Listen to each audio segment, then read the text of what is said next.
रणजितसिंह नाईक निंबाळकर आणि रामराजे नाईक निंबाळकर यांच्यात विळ्या भोपळ्याचे वैर, दोघांचे अर्धा टक्काही जमत नाही. मोहिते पाटील आणि रामराजेंचा विरोध, निंबाळकर आता विजयाचे गणित कसे सोडवणार? मोहिते पाटील माढ्यात निंबाळकरांच्या विरोधात शरद पवार गटाची उमेदवारी घेणार? नमस्कार. संपूर्ण महाराष्ट्रासह आपल्या जिल्ह्यातील व तालुक्यातील ताज्या घडामोडी मोबाईलवर पाहण्यासाठी तेज महाराष्ट्र वार्ताला जर तुम्ही युट्यूबवर पाहत असाल तर फॉलो आणि शेअर नक्की करा. जर फेसबुकवर पाहत असाल तर नक्की फॉलो करा. भाजपकडून माढा लोकसभा मतदारसंघातून रणजित निंबाळकर यांना उमेदवारी देण्यात आली आहे. भाजपच्या या निर्णयानंतर धैर्यशील मोहिते पाटील यांचे समर्थक नाराज झाले असून त्यांनी राष्ट्रवादी काँग्रेस शरदचंद्र पवार गटाशी हात मिळवावा अशी मागणी होत आहे.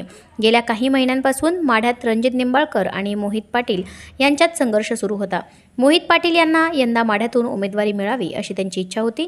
मात्र त्यांना डावलून भाजपने निंबाळकरांना पुन्हा एकदा संधी दिल्याने मोहिते पाटील समर्थकांमध्ये नाराजीचा सूर आहे. आता माघार घेऊ नका, बंडखोरी करा अशी मागणी कार्यकर्त्यांनी मोहिते पाटलांकडे केली आहे. आता मोहिते पाटील काय निर्णय घेणार याकडे सर्वांचे लक्ष लागलं आहे.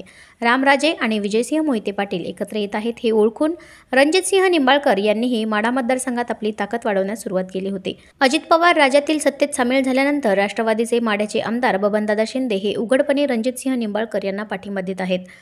तर 2019 मध्ये ज्या संजय शिंदे यांनी निंबाळकर विरोधात निवडणूक लढवली होती त्या शिंदेंनी निंबाळकर यांना मोठा मताधिकांनी निवडून आणण्याची घोषणा केली आहे. त्यामुळे करमाळ्यातूनही रणजितसिंहांसाठी वाट सुकर झाली आहे. सांगोल्याचे शिवसेना आमदार शहाजीबापू पाटील आणि मान खटावचे भाजप आमदार जयकुमार गोरे हे देखील निंबाळकरांच्या मागे आहेत. त्यामुळे आता माळशिरस आणि फलटणचे टेन्शन असलं तरीही मान, खटाव, माढा, करमाळा आणि सांगोला या मतदारसंघातून रणजितसिंहांना त्यांची वाट सोपी करता येऊ शकते.